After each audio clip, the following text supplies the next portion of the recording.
Hello everyone, and welcome to this, my Seinfeld Complete Seasons 1 to 9 DVD collection. I don't know how long this video is going to be, but I thought I'd go through all the Seinfeld seasons one by one and just show you my collection. So let's get started. So here we are, seasons 1 to 2 of Seinfeld. And there's the spines. Top, and as you can see it says volume 1 seasons 1 to 2, and there's the underneath. If we just slide this off. So yeah, Seinfeld is one of my best American sitcoms. Absolutely love it. I really am a massive fan of Jerry Seinfeld and especially Larry David, who were the creators of this series. And yeah, they're just fantastic. The writing of this, the way that the characters all have little storylines running through an episode and then it somehow all connects together, was something very sort of unique to Seinfeld.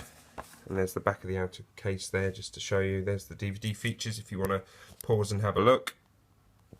Yeah, it was very unique, and it's kind of influenced a lot of British writers, particularly Graham Linehan, who created Father Ted, IT Crowd, Black Books. So with that sort of style of, you know, the storylines all coming together at the end. So there's Elaine and George, and there was obviously Kramer and Jerry. And if we open it up, we have a little booklet in here. I'm not going to go through the booklet because all it has really in there is just the episode listings, but there's the first 2 discs.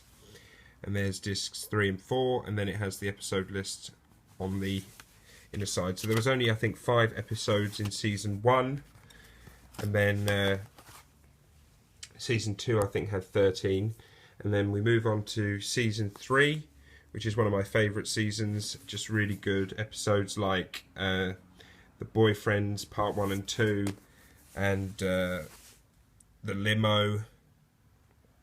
Just great episodes, really strong series, and really sort of basically evolved itself, really evolved as a season compared to the first 2. So there's the back cover and the spine underneath. If we take that out, and so we got Jerry again, Kramer, George and Elaine, and there's the booklet there. And there's discs 1 and 2. Disc 3 will be missing from this one because I'm currently... Oh, sorry, disc 4 is missing because I am currently watching that. Yeah, the note, the library, the pen, the parking garage or garage, the tape, the nose job, the red dot, the subway, the Pez dispenser. Just so many classic episodes in this season. And so we'll move on now to the Emmy Award winning season, and one of my absolute favourite seasons. Again, I'm watching them all through again, so it might change, but this is definitely at the moment in my top 2, season 4, with the, you know, the classic episode, The Contest, which was just such an amazing episode, so funny, which is of course the episode where they have a bet, the 4 of them, that they can go a length of time without masturbating, and the joke is, don't want to spoil it for anyone, but the joke is that none of them actually wins, which is a really good twist on it. And of course it's got the Bubble Boy and the Junior Mint. So that's season 4, sorry, volume 3. And there's the back.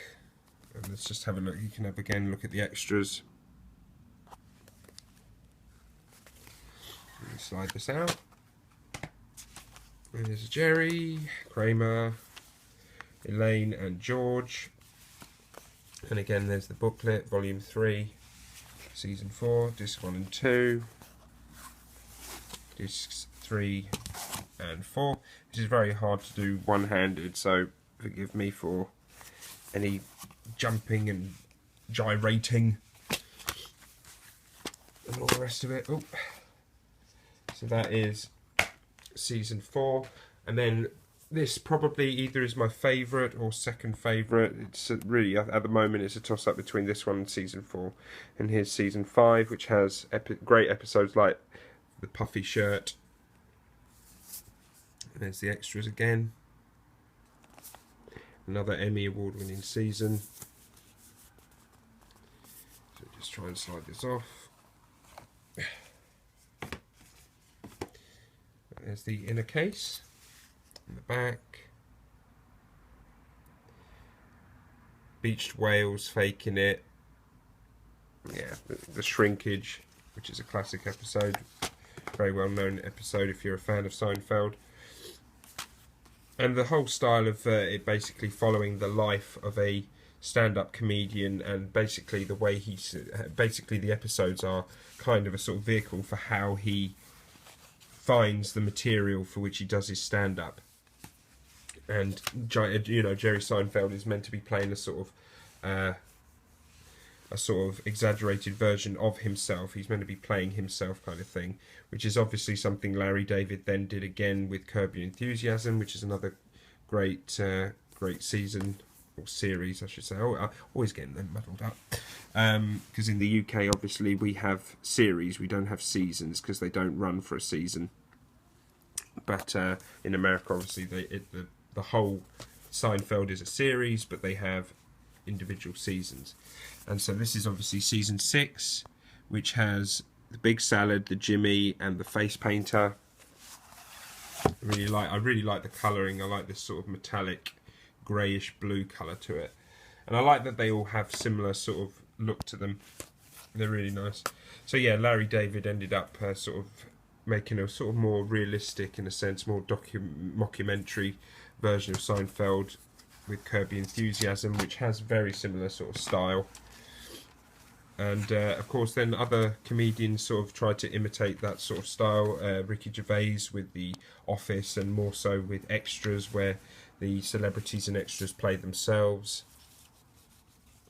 And Ricky Gervais is playing a fictional character who is in the TV industry and all the rest of it, and has a fake sitcom which is, you know, designed to be like a real sitcom and all the rest of it, you know. And that was just another sort of style of this kind of comedy of, you know, sort of mixing reality with fiction.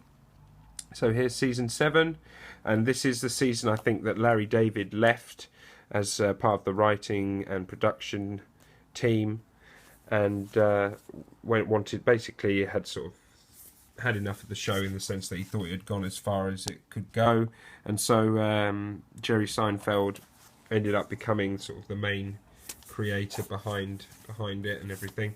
The Soup Nazi is one of the highlight episodes in this season.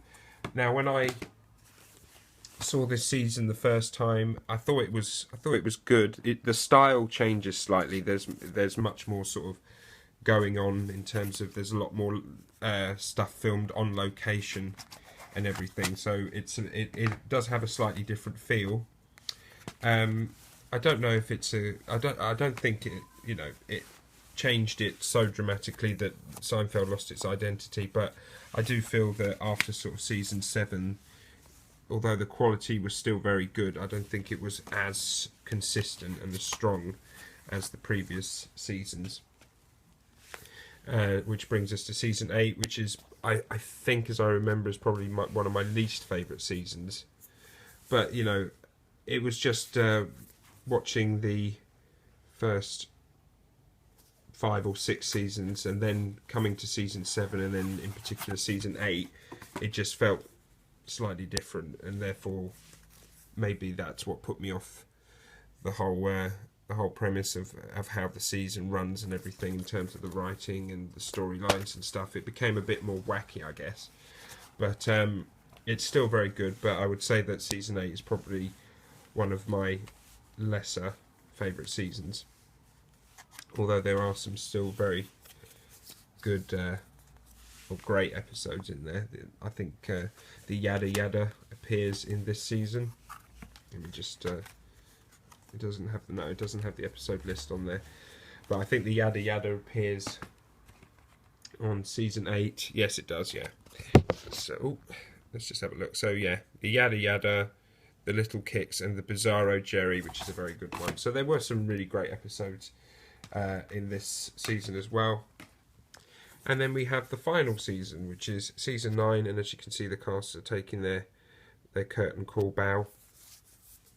And what I do like about Seinfeld is that when they realised that it was, you know, coming to an end, they decided to just end it on a high rather than drag it out like so many seasons that just keep going and going. Big Bang Theory, in my opinion, is one that just keeps going and going, and the quality just keeps dropping, and no one decides to just end it because it's making too much money. So they just keep rinsing the series out to the point where people just end up being sick of it and not having the fond feelings they had for it when it originally came out. So that's season 9, and of course that has the finale episode, which I thought was actually quite a nice end. The idea was really good, but like Jerry Seinfeld and Larry David said at the time, there's no way they could meet expectations because everybody in their own heads had a better idea of what the finale would be over what their idea of what the finale would be. But yeah, so this is the complete Seinfeld DVD collection I have here, and great series, really funny, really well written, great storylines, so many classic episodes, and it's just downright funny. And it, unlike say Friends or Frasier, it doesn't sort of get too bogged down in pathos and trying to be sort of serious or make a point.